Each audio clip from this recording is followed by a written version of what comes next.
Oh, that's a lot of water. What's up, Harlem? We're back here for another week. I'm your host, Josh, and this is HNN.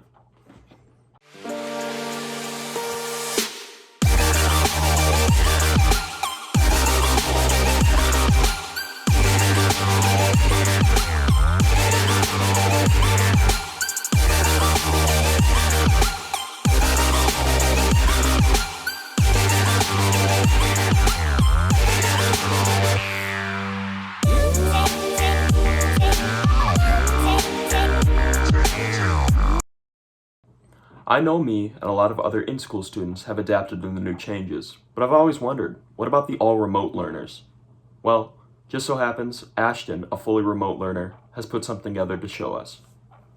Due to COVID-19, many students, like myself, have had our parents or ourselves take initiative to keep ourselves safe from catching and spreading the virus by choosing to work from home. Our lives have changed drastically in the past 7 months or so, and wearing masks and not going out into public places has become the new normal for us. Since I can't go to school, this is the place where I normally do my schoolwork, my home.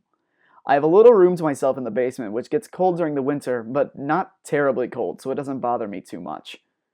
I have my Chromebook and my regular everyday laptop that I keep to the side so I can take notes on it. Since I can type out my notes, I have a lot more notes than I normally do since I generally enjoy typing more than writing. It's strange, but I've gotten used to working here. It's weird to know that my bed's only a few steps up the stairs and through the living room, but I'm usually too immersed in my work to even think about that. It's certainly made my mornings a lot easier, knowing that I can just go downstairs around 8:30 and join a meet about 5 minutes later. Man, it looks like Ashton has a really structured routine. I wish I could say the same. But I know personally, for me, I need to connect with other students to get my work done.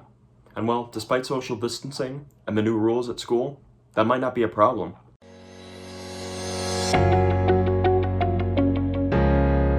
The 2020-2021 school year has been changed quite a bit here at Harlem.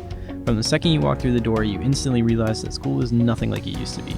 There are one-way halls that are unnecessarily complex, you eat lunch at socially distant desks that all face in one direction, and some of us don't even eat in the commons. With so little students in attendance daily, the hallways are uncomfortably quiet. If you thought school felt like prison before, welcome to that times 10. Then you actually get to your classroom and notice that there are even more differences there. There are these little black boxes in every room which are actually air purifiers, and they're all named Austin for some reason. Austin, air purifier!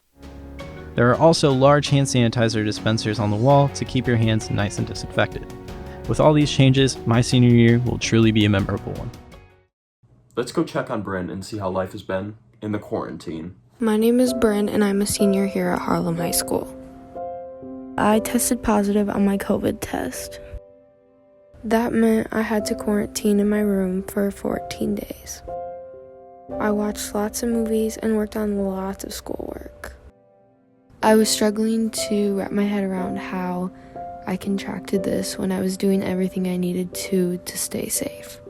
As the days went on, I started to get very lonely. Luckily, I had some friends who were willing to help with the loneliness.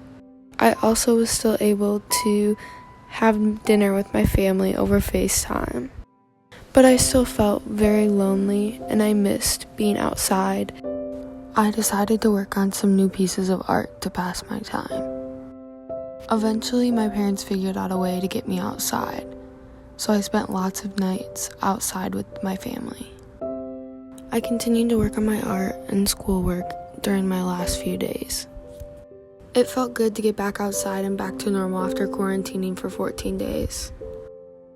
Some people may think quarantining isn't that bad, especially in my case where I didn't have many symptoms, but it does take a toll on your mental health. So please, take the precautions and remember to wear a mask. And that's the show, Harlem. Like us on Facebook, follow us on Twitter, and subscribe to our YouTube channel. Peace out. Oh, there's a cabinet there.